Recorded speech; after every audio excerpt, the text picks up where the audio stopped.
ወንድነት በኤምፓየሮች ዘመን ሮም በአንድ ቀን አልተገነባችም ይላሉ። እውነት ነው። ወንድም እንዲሁ በአንድ ቀን አይሰራም። አንዱ ድንጋይ በአንዱ ላይ እየተደረበ፣ አንዱ ሸክላ በሌላኛው እየተሾመ፣ በአንዱ ግዛት ላይ አንዱ እየተጨመረ፣ በአንዱ መንግስት ላይ ሰፊ ስርወ መንግስት እየተቋቋመ እንዲያ ነው። የሮም ኤምፓየር የዘመናት ልፋት ውጤት ነው። በደምና በአጥንት የተገነባ የወንዶች ርስት፣ ሕግ ከስርዓት ጋር ወደ ተዋሃደባት፣ ወንድነት በታማኝነት በሕግና በደም ወደ ተቀረጸባት የሮም ኤምፓየር እንኳን ደህና መጣችሁ። ይህ ወንድነት በኤምፓየሮች ዘመን ነው። ኢዮብ ኃይሌ ነኝ። ዛሬ በሮም ከተማ ፍርስራሾች ስር የተቀበረውን የወንድነት ልክ ከመቃብሩ አውጥተን እንድናየው ወደድኩ። የቀደምቱ ስርዓት ሞስ ማዮረም። ሮማዊ ወንድ መሆን ማለት በሞስ ማዮረም ወይም በአባቶች ስርዓት መኖር ማለት ነው። እንደ ጥንቱ ልማድ፣ እንደ አባቶች ወግ፣ በጥቅል ወረቀቶች ላይ እንደተጻፈ ሕግ አይደለም። በትውልድ ቅብብሎሽ በመጣ በደም በተቀረጸ የወንድነት ቀመር በቀደምቱ ስርዓት ማደር ነው። ያ ማለት በክብር፣ በኃላፊነት፣ በጫንቃ፣ በመርህ መኖር ማለት ነው። ሮማዊ እንዲዋጋ፣ ዋጋ እንዲከፍል፣ እንዲመራ ይጠበቅበታል። ቀላል ስለሆነ አይደለም፣ የግድ ማድረግ ያለበት የወንድነት ሸክሙ ስለሆነ ነው። ስልጡኑ የኛ ዘመን ወንድ ሶሻል ሚዲያውን ሲያገላብጥ፣ የዶፓሚን ጥማቱን ለማርካት ሲጋጋጥ እድሜውን ይጨርሳል። የጥንቱ ድንጋዩን ጠርቦ እነዚህን ውብ ከተሞች ይገነባል። በጀግንነቱ ጮሆ የሚናገር ማንነት ሰርቶ ያልፋል። የእርሱ እውነት ትናንትናን አልፎ ዛሬም ያስተጋባል። አንዳንዴ ቆም ብዬ ጠይቃለሁ፣ የትናንቶቹ ዛሬ ቢያዩን ምን ይሉ ይሆን? እውነተኛነትን ያጣው አስመሳይ ኑሯችን እንዴት ያስደንቃቸው ይሆን እያልኩ እገረማለሁ። ሮማውያን ቨርተስ የሚሉት አላቸው። ቨርተስ ማለት በእንግሊዝኛው ቨርቹ የምንለው ነው። እውነተኛ ወንድነት የሚመጣው በጎን ነገር በማወቅ እና እነዛን በጎ ነገሮች ዊዛውት ሄዚቴሽን፣ ያለ ርህራሄ፣ ያለ ማቅማማት በማድረግ ነው ይላሉ። የሮም ወታደሮች ላመኑበት ዓላማ፣ ለሚጋደሉለት ነገር በመቆም ይታወቃሉ። ኮሎሲየም የሮማን ግራቪታስ ሕያው ምስክር ነው። ሮማን ግራቪታስ ምን እንደሆነ ዘግየት ብዬ ነግራቸዋለሁ። በዚህ በኮሎሲየም ውስጥ ወንዶች በመከራ ተሰርተዋል። ግላዲያተሮች ያለ ረፍት ቀን ከሌት ተወድቀዋል። ሌጊዮኔሮች በክብር ተሰውተዋል። ሁሉም ወንድ ድርሻውንና ስራውን ያውቃል። ሌጊዮኔሮች ማለት የሮም ዜጎች ሆነው እድሜያቸው ከ45 በታች የሆኑ ወታደሮች ናቸው። የሮም የጀርባ አጥንት ሲሆኑ በጥንቱ ዓለም እጅግ በጣም ዲሲፕሊን ያላቸው በጦር ጀብድ የታወቁ እና ገናና ወታደሮች ነበሩ። አንድ ሌጊዮን ከ4000 እስከ 6000 ወታደሮች ሲኖሩት የዋናው ወታደራዊ ስብስብ አካል ነው። ኮሎሲየም የሮም ግላዲያተሮች እዚህ ከጀርባ የምታዩት የኮሎሲየም ስቴዲየም ውስጥ ለሰዎች ማዝናኛ እንዲሆን ብዙ ተደባድበዋል። ብዙዎች በአንበሳ በዱር አራዊት ተበልተዋል። ይሄ ቦታ በሳክሪፋይስ በዲሲፕሊን በወንድማማችነት ስሙ ይጠራል። ወንዶች ብዙ ዋጋ የከፈሉበት ቦታ ነው። ሮማን ኤምፓየር ሲነሳ ኮሎሲየምን አብሮ ማንሳት ግዴታ ነው። የሮማን ኤምፓየር ዋናው ትልቁ መለያው ቨርተስ ወይም ቨርቹ የሚሉት አለ። መልካም መሆን፣ ልክ መሆን። ማርከስ ኦሬሊየስ ምን ይላል? መጥፎ የሚባለው ነገር በሙሉ ከውጭ ሊመጣ ይችላል። ያ ከውጭ የሚመጣውን መጥፎ ነገር ተቀብላችሁ ውስጣችሁ አስገብታችሁ የምትተረጉሙበት መንገድ ያ ነው ማንነታችሁን ዲፋይን የሚያደርገው ወይም ስለናንተ የሚናገረው። ሮም ከዜጎቿ ውጪ ማንንም ለሌጊዮኔርነት አትመርጠም። ሌጊዮኔሮች የእዝ ሰንሰለት ለክፍለ ዘመናት የውትድርና ስርዓትና የተዋጣለት አመራር ጥበብ ምልክት ተደርጎ ይታይ ነበር። ከሁሉ በላይ ደግሞ በወቅቱ በነበረው የሞራል ልኬት እውነት የመሰላቸውንና ልክ ያሉትን ለማድረግ ያላቸው ቆራጥነትና ልበገርባይነት ሲዘከር የሚኖር የወንድነታቸው ማሳያ ነው። ሲሴሮ አንድ ወቅት ሲናገር ወንድ ልጅ ትክክል ወይም እውነት የሆነውን ነገር ማድረጉ በራሱ በቂ ርቱዕነት ወይም ቨርቹ ነው ይላል። የሮማን ግራቪታስ የወንድነት መለኪያው ነው። እንኳን ለዛ ዘመን ሮማውያን አሁን ለምንንቀሳቀስ ወንዶች ሁሉ ሮማን ግራቪታስ ባጭሩ የሮማውያን የግብረ ገብነት ማዕከል ነው። ሲሪየስነስ፣ ዲግኒቲ፣ ዌይት ኦር ሴንስ ኦፍ ሪስፖንሲቢሊቲ፣ ቁም ነገረኛነት፣ ክብር፣ ጥልቀትና የኃላፊነት ስሜት እንደማለት ነው። በሮማ አንድ ወንድ የወንዶች ወንድ የሚባለው በማህበረሰብ የሚከበረውና ከፍ ተደርጎ የሚታየው እነዚህን ነገሮች ሲያሟላ ነው። የተጻፉም ሆነ ያልተጻፉ የሞራል ህጎችን በቁም ነገር የሚወስዳቸው ከሆነ፣ በክብሩ የማይደራደር ሲሆን፣ በነገሮች ላይ ጥልቅ ከሆነ ወይም ግልብ አረዳድ ከሌለው፣ ባለበት መስክ ሁሉ ኃላፊነት የሚሰማውና ስራውን በአግባቡ የሚሰራ ከሆነ ይሄ ወንድ የወንዶች ወንድ ይባላል። የሮም ግላዲያተሮች ብዙ ጊዜ ስለ ሮማን ኤምፓየር ሲነሳ በዋናነት ቀድሞ የሚነሱት እነሱ ናቸው። የሮም ግላዲያተሮች 24 ሰዓት ያለ ድካም ያለ እረፍት ብዙ ጊዜ ልምምድ ያደርጋሉ። ቅጥሮቿን የሚጠብቁት ወታደሮች ያለ አንዳች እንቅልፍ ሮምን ይጠብቃሉ። ይህ ከጀርባ የምትመለከቱት ኮሎሲየም ይባላል። እዚህ ኮሎሲየም ውስጥ እጅግ በጣም ብዙ ግላዲያተሮች ህይወታቸውን ሰውተዋል። ለዓላማ፣ ለእምነት፣ ለመስዋዕትነት የተዘጋጁ ክርስቲያኖችም ለአውሬ ተሰጥተዋል። ሮማን ኤምፓየር ሲነሳ መስዋዕትነት፣ ሳክሪፋይስ፣ ዲሲፕሊን፣ ወንድነት ተደጋግሞ የሚነሱ ነገሮች ናቸው። ምክንያቱም ወንድነት ስጋ ለብሶ አካል ግዘፍ ነስቶ የተንቀሳቀሰበት ቦታ ነው። ሮማን ኤምፓየርን አንስቶ ቨርቹስ የሆኑ ወንዶቿን አለማንሳት በጣም ከባድ ነው። እንደውም ሲሴሮ አንድ ወቅት ምን ብሎ ተከራክሮ ነበር? ቨርቹ ወይም ደግሞ ቨርቹስ መሆን በራሱ ለወንድ ልጅ ሪዋርድ ነው። ያንን ቨርቹ ካገኘ በቂው ነው፣ በራሱ ሪዋርድ ነው፣ ሌላ ነገር መፈለግ የለበትም ይላል። ድንበርና ቅጥር። የሮማ ኤምፓየር ታላቅነቷ የተመሰረተው በኃያልነቷ ብቻ አልነበረም፣ በቅጥሮቿም ጭምር ነው። እነዚህን ቅጥሮች ያለፈ ወንድ ወይ ሞትን ለመጋፈጥ የጀገነ ደመ ትኩስ መሆን አለበት፣ አሊያም ሞት ራሱ የሚፈራው መደንግጽ ነው። ይህን ቅጥር ነክቶ መትረፍ ዘበት ነው። ወንዶች ለዚህ ቅጥር ሕይወታቸውን ይገብራሉ። ድንበር እንዳይፈርስ በአትንኩኝ ባይነት ይፋለማሉ፣ እስከ መጨረሻዋ የደም ጠብታ ድረስ፣ እስከ ሞት። ይህ ተራራ ፓላታይን ሂል ይባላል፣ ወይም ፓላታይን ጉብታ ብንለው። ከዚህ ተራራ ላይ ሆነው ብዙዎች የሮም ነገስታት ሮምን በዝግታ በራስን መግዛት በዲሲፕሊን መርተዋል። የመጀመሪያው ንጉሳቸው ኦገስተስ ሚሊዮኖችን በሚያስተዳድርበት በዛ ዘመን እዚህ ተራራ ላይ ሆኖ ከተማውን ይመለከት እንደነበር ይነገራል። በጣም ሲምፕል ላይፍ ኖሯል የሚሉም ሰዎች አሉ። በታሪክ የሮማውያን ታሪክ ስንመለከት ብዙ የምናስተውለው የወንዶች ካራክተር አለ። ዲሲፕሊን፣ በጣም ራስን መግዛት፣ አስተዋይነት፣ ዘመኑን ቀድሞ መመልከት፣ ለነገ መስራት፣ እንደዚህ አይነት ነገሮች ሮማውያን ላይ እንመለከታለን። ዛሬ ድንበር የፈረሰ ይመስላል። ውስጣዊ ድንበራችን ቀላል ነገር ሰብሮን ይገባል። ትንሽ ነገር ሱስ ይሆንብናል። ለሱስ እጅ እንሰጣለን። ምቾት ብቻውን የሚያፈርሰው ያልተገነባ ማንነት ነው ያለን። የወንድ ቅጥር ጠንካራ ነው። የመጣው ፈተና ሁሉ አይንደውም። የተመኘው ሁሉ አያገኘውም። ክብር አለው። ማንም ተነስቶ ዘልቆ አያልፈውም። ወይ ይሞታል ወይ ይገድላል። መሃል የሚባል ነገር የለም። ያለ ድንበርና ቅጥር ታላላቅ ኤምፓየሮች ዶግ አመድ ሆነው ይወድቃሉ። ለነገሮች ድንበር የሌለው ወንድም እንዲሁ ነው። ቶሎ ይወድቃል፣ ቶሎ ይሸነፋል። ልክ የለውም፣ ወሰን የለውም፣ አይፈራም፣ አይከበርም። መጥፎ ጊዜ ጠንካራ ወንዶችን ይፈጥራል። ጠንካራ ወንዶች ጠንካራ ስርዓት ይሰራሉ። ጠንካራው ስርዓት ግን ምቾት ስለሚሰጥ ደካማ ወንዶች ይፈጠራሉ። ደካማ ወንዶች ደግሞ የተፈጠረውን ጠንካራ ስርዓት ያፈርሱታል። ሮም በአንድ ቀን አልወደቀችም። ከስሯ ግን ቀስ በቀስ እየተመዘዘች አለቀች።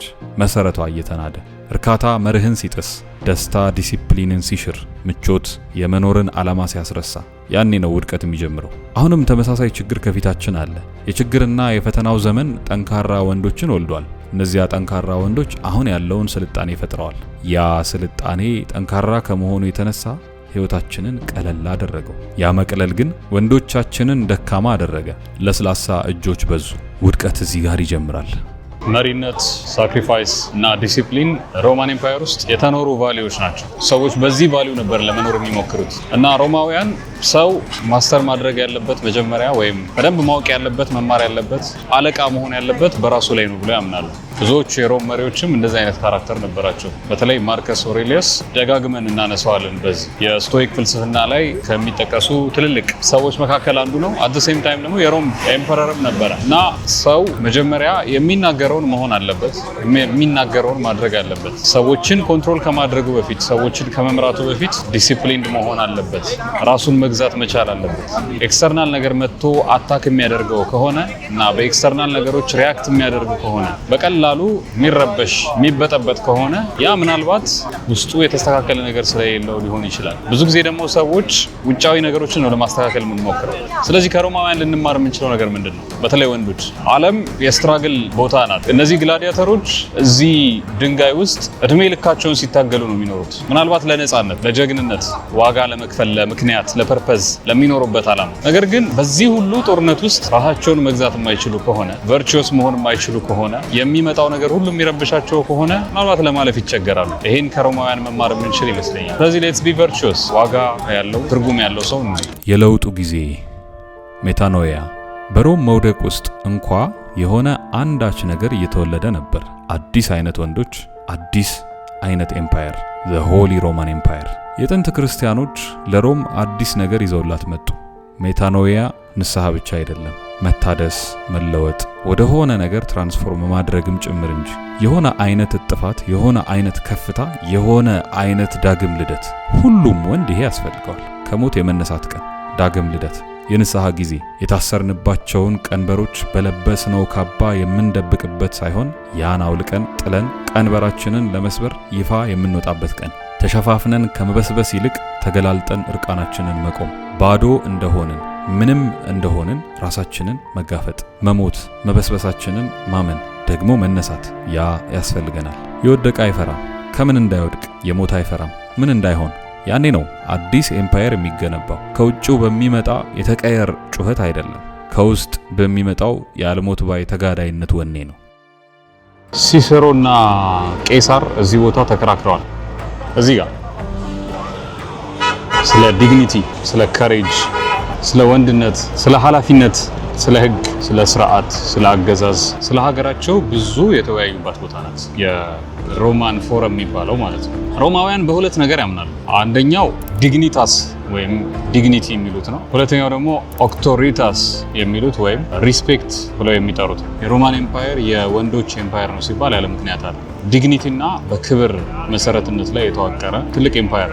የሮም መሪዎች የወንድ ልጅ ዋጋ የሚለካው መቀበል በሚችለው የመከራ መጠን ነው ይላሉ። እና አንድ ሰው ጎበዝ መሆኑ ራሱ የሚታወቀው በመከራ ውስጥ ነው። ማለት መከራን ያልተቀበለ ሰው ወይም መከራን ያልቻለ ሰው መቻሉ በምን ይታወቃል? ስለዚህ ሮም ውስጥ ዝም ብሎ ኮምፈርተብል ሆኖ ኖሮ ጎበዝ ጀግና የተባለ ሰው የለም፣ ወንድ የተባለ ሰው የለም። ሰርቶ ለፍቶ ምናልባት ቀን ከሌሊት ወታደር ከሆነ ድንበር ሲጠብቅ ቆይቶ፣ ግላዲያተር ከሆነ በጣም ብዙ አራዊትን አሸንፎ፣ በጣም ብዙ ጀግና ወንዶችን ታግሎ አሸንፎ፣ የህግ አዋቂ ከሆነ ብዙ ክርክሮችን አልፎ አሸንፎ፣ ያኔ ነው ወንድ የሚባለው እንጂ ኮምፈርተብል ሆኖ ደስተኛ ሆኖ ምቾቱንና ፍላጎቶቹን እያሯሯጠ የተከበረ ወንድ የለም በሮማን ኤምፓየር። ግሩም ወንድነት።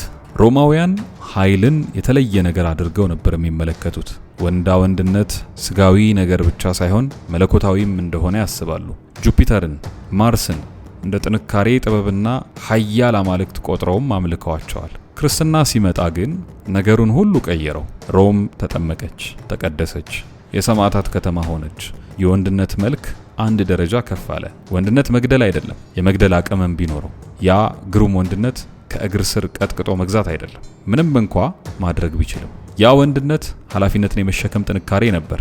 ዓለምን በጫንቃው መሸከም፣ ሌሎች ቀሏቸው እንዲኖሩ። የጫንቃው ወንድነት ያኔ ተፈጠረ። ከጫንቃነት ወደ ጥልቅነት። ኦቲየም ቨርሰስ ኔጎቲየም። ሮማውያን ለህይወት የሚሆን ሁለት ቃላት አሏቸው። ኔጎቲየም ድርጊት፣ ልፋት፣ ሸክም የሞላበት የሥራና የንግዱ ዓለም። ኦቲየም የዝምታና ራስን የመመልከቻው ዓለም። ወንድ ልጅ ሁለቱም ሊኖሩት ይገባል። ሁለቱም ላይ ጎበዝ መሆን አለበት። በዓለም ውስጥ ይታገላል፣ ይጋደላል። በነፍሱ ውስጥ ደግሞ ራሱን ይመለከታል። የመጪውን ዓለም ይሰራበታል፣ የውስጡን ዓለሙን ደግሞ ራሱን ይታዘብበታል። ኤምፓየር የገነባው ጀግና በአትክልት ስፍራው ለብቻው እየተንጎራደደ የሰራውን መገምገም አለበት፣ ማሰብ አለበት። ዘመናዊው ዓለማችን ትግል የበዛበት ሆኖ ለፊም ከሆንን አንድ ነገር ነው። አሁን የሚያወራ እንጂ የሚሰራ ጥቂት ነው። ሁሉም ሊነግርህ ይፈልጋል። የሚታይ የሚጨበጥ ስራ እንኳን የለውም።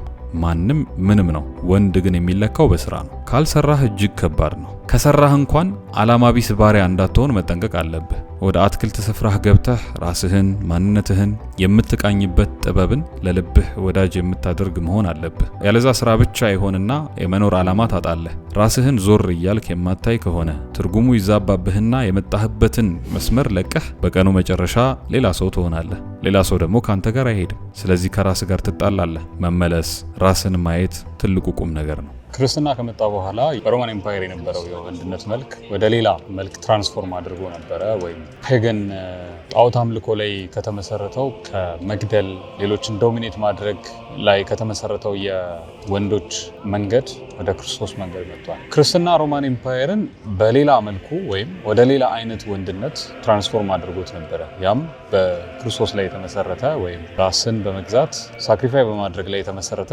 ወንድነት ካራክተር ሮማን ኤምፓየር ውስጥ ኤክሰርሳይዝ እንዲደረግ እድል ሰጥቶ ነበረ። እንግዲህ ክርስቶስ የሐዋርያትን እግር ዝቅ ብሎ እንዳጠበው ራሱን ዝቅ እንዳደረገው ሁሉ በዛ ደረጃ ራሳቸውን ለሳክሪፋይስ ለሰዎች ለመኖር ዋጋ የሚከፍሉ ወንዶች እንዲመጡ እድል ሰጥቷል የክርስትና መምጣት። በተለይ እንደ ሮማን ኤምፓየር ባለ በጣም ዶሚናንስ ኃይለኝነት ባለበት አይነት ግዛት ውስጥ የክርስትና መምጣት ትራንስፎርም የሚያደርግ ወይም ወደ ሌላ አይነት መልክ የሚቀይር አጋጣሚ ሆኖ የሮማን ኤምፓየርን መልክ ቀይሮታል። የሞተውን የሮማን ኤምፓየር የወንድነት መንፈስ ወኔ እንደገና ቀስቅሶ ዳግም ልደት እንዲኖር አድርጎታል። በዚህም ሮማን ኤምፓየር ወንድነት ድጋሚ ተወለደ ማለት እንችላለን። ከላይ ስናየው የፈረሰ የሚመስለው የሮማን ኤምፓየር ከስር ግን በካታኮምቦች ውስጥ በግበበ ምድር ውስጥ በክርስቲያኖች እየተጠናከረ እያደገ እየመጣ ነበረ። በተለይ 3ኛው መቶ ክፍለ ዘመን ላይ ቆስጠንጢኖስ ወደ ክርስትና ኮንቨርት ማድረግና ኔሽን ዋይድ የሮማን ኤምፓየር ዘ ሆሊ ሮማን ኤምፓየር ወይም ቅድስቲቷ የሮም ከተማ ተብላ የምትሰየምበት ጊዜ ሲመጣ ብዙ ነገሮች ተቀይረው የወንድነት መለኪያውም ትናንት ከነበረው ገዳይነት ወይም ኃይለኝነት ወይም ዶሚናንስ ከሱ አንድ ስቴፕ ከፍ ብሎ ወይም ተሻሽሎ ሌሎችን ማገልገል፣ ዝቅ ማለት፣ ራስን ከሰዎች አለማስቀደም ወይም ደግሞ ሰዎችን አስቀድሞ ራስን ወደ ኋላ ማድረግ፣ በሳክሪፋይስ ማመን፣ ፐርፐዝ ያለው መሆን፣ እንደዚህ አይነት ነገሮች ከበፊቱ የበለጠ ተጠናክረው አንድ ስቴፕ ከፍ ብለው አድገው እንዲመጡ አድርጓል። ስለዚህ መሪነት ዝም ብሎ ስልጣን፣ ታይትል ወይ ማዕረግ አይደለም። ራስ መሆን ዝም ብሎ ዶሚናንስ አይደለም። ራስን ሳክሪፋይ ማድረግ ነው። ለሰዎች ሰርቫንት መሆን፣ አገልጋይ መሆን፣ ሰዎች እንዳይጨነቁ እኛ ልንጨነቅላቸው ይገባል ብሎ ራስን መስዋዕት ማድረግ ነው። እንደ ሮማን ወታደሮች ካታኮምብ ውስጥ እንደተደበቁ ክርስቲያኖች እዚህ ኮሎሲየም ውስጥ ራሳቸውን ሳክሪፋይ እንዳደረጉ፣ በአውሬ እንደተበሉ፣ ለእምነታቸው ዋጋ እንደከፈሉ ክርስቲያኖች ራስን ላመኑበት ነገር፣ ለቆሙለት ዓላማ ላሉን ሰዎች ስንል አሳልፈን መስጠት፣ ዋጋ መክፈል ነው። መለኮታዊ ወንዳ ወንድነት አፖቴዎሲስ ለሮማውያን ታላቁ ወንድ አምላክ ይሆናል። ፐርፌክት ስለሆነ አይደለም፣ ኃያል ሆኖ እንኳ መከራን ስለሚቀበል፣ ለሮም ደህንነት፣ ለሮም ታላቅነት ስለተዋጋ፣ ይህ አፖቴዎሲስ ይባላል። የወንድ ልጅ ወደ ታላቅ ነገር የመቀየር ሂደት። ሁሉም ወንድ ታዋቂ አይሆንም፣ ነገር ግን ሁሉም ወንድ ከፍ ማለት ይችላል። ጥያቄው ሰዎች ያስታውሱኛል ወይ አይደለም፣ ለሆነ የተፈጠርኩለትን ማንነት ሆንኩ ወይ? ይህንን ጥያቄ ሁላችንም ራሳችንን መጠየቅ አለብን። የግበበ ምድር ጀግንነት ሮም በጦርነትና በማስገበር ነው የተገነባችው። ዳግም የተወለደችው ግን በደም ነው። በተዋጊዎችና በጦረኞች ደም ሳይሆን በሰማዕታት ደም። የጥንት ክርስቲያኖች የታደኑት፣ የተያዙት፣ የተገደሉት አስቸጋሪዎች ስለሆኑ አይደለም። ዘርፈው ሰርቀው አስቸግረው አይደለም። ነገር ግን ለውሸት አማልክት አንንበረከክም በማለታቸው ነበረ። ወንድነት ይሄ ነው። ለመጣው ሁሉ ማሸርገድ ሳይሆን በጀብድ እምቢ ማለትንም መቻል። ዓለም ሁሉ ተስማምቶ ተደፍቶ ሲሰግድ ለብቻው አይሆንም ብሎ ላመኑበት እውነታ መታመን፣ ያ ነው ወንድነት። ወንድ መሆን ማለት ላመንክበት ነገር እስከ ደም ጠብታ ታምነህ መገኘት ነው። ደምህን እንኳ ማፍሰስ ካለብህ የምትሰዋበት ቁርጠኝነት መያዝ። ጡንቻህን ከፊት ማስቀደም አይደለም፣ መርህና ዓላማን ሰንደቅ አድርጎ መያዝ ነው። ከቅንጦት የሚሻገር ሌጋሲ። ወንድ በምድር ትቶት የሚሄደው ምንድን ነው? ሮማውያን ምን ያህል ሀብታም እንደሆንክ አይጠይቁህም። ምን አይነት ስም እንዳለህ ነው የመጀመሪያ ጥያቄያቸው። ሌጋሲ ያለው ምን ያህል ብርና ወርቅ አለህ የሚለው ላይ አይደለም። ምን አይነት ስም፣ ምን አይነት ክብር ይዛሃል የሚለው ላይ ነው። ሕፃናት ሳይቀር አባቴ ሮማዊ ነው ማለት ይቀናቸው ነበር። አባቴ ሀብታም ነው፣ ታዋቂ ነው ከማለት ይበልጣል። እውነተኛ ወንድ ላልተወለዱት የሚገነባ ነው። ለማያየው ነገ ዛሬን ተደፍቶ የሚሰራ፣ ያ ነው ሌጋሲ የሚባለው። ያ ኢመዋቲነት፣ ዘላለማዊነት ነው። ቲክቶክ ላይ how many times do you think about the Roman Empire የሚል አንድ ትሬንድ ነበረ እና በጣም ብዙ ወንዶች ሲጠየቁ አንዳንዶቹ ይደነግጣሉ። How often do you think about the Roman Empire? Why did you ask me that? Because I'm curious.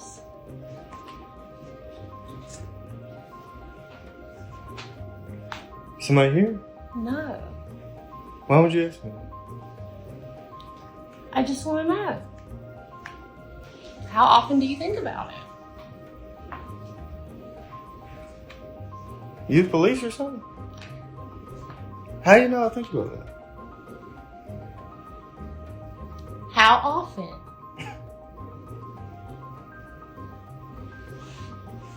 I'm just trying to figure out why you would ask me something like that. How do you know? But how often, like daily, weekly? All the time. Are you serious?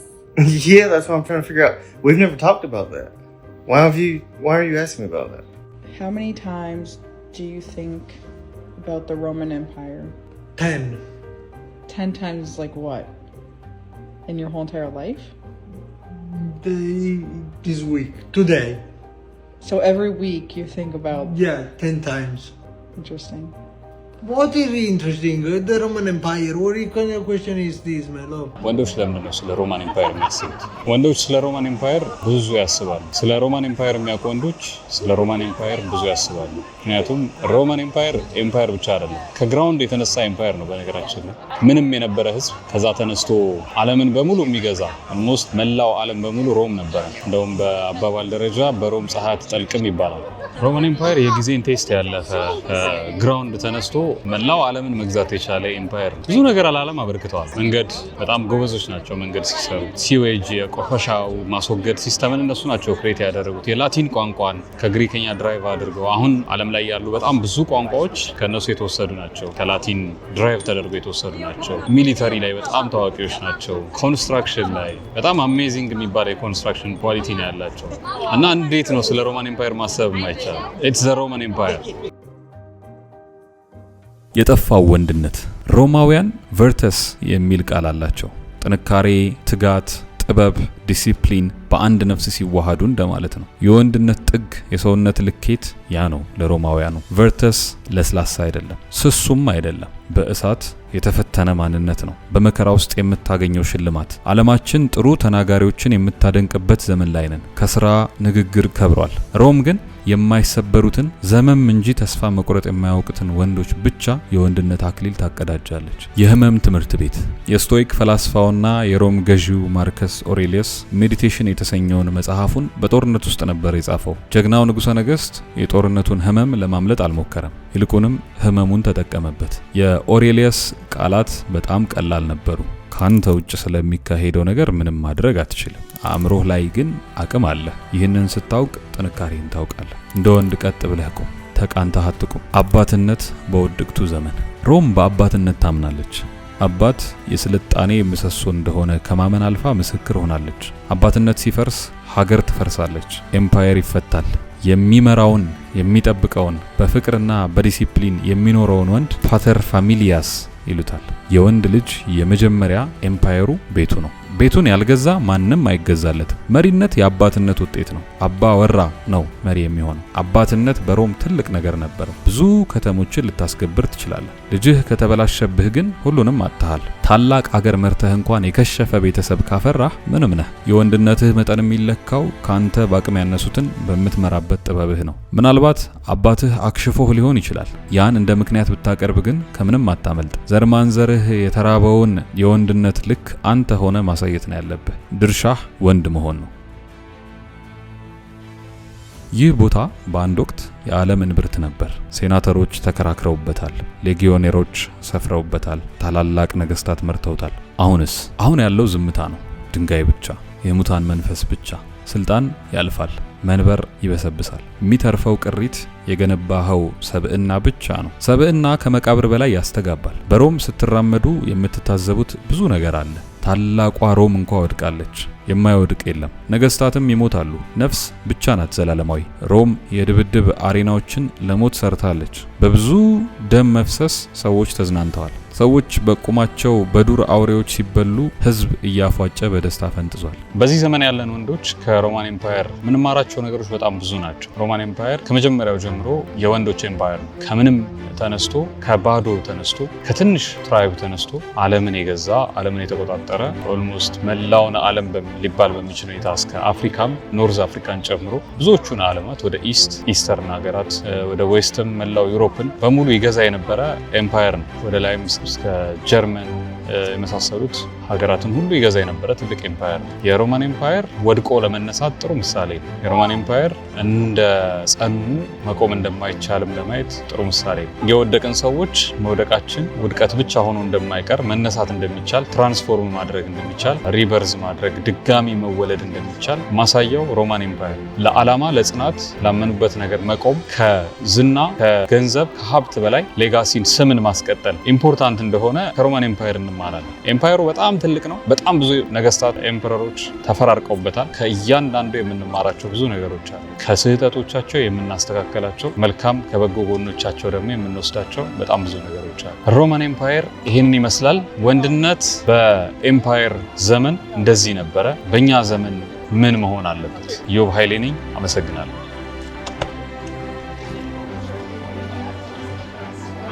የማይገዙት አመፀኞች።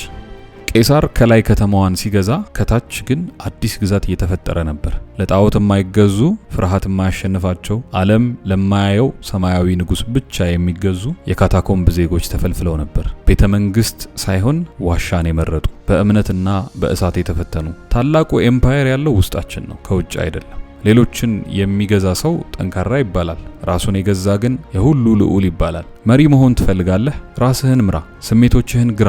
ያኔ ዓለም በእጅህ ይሆናል።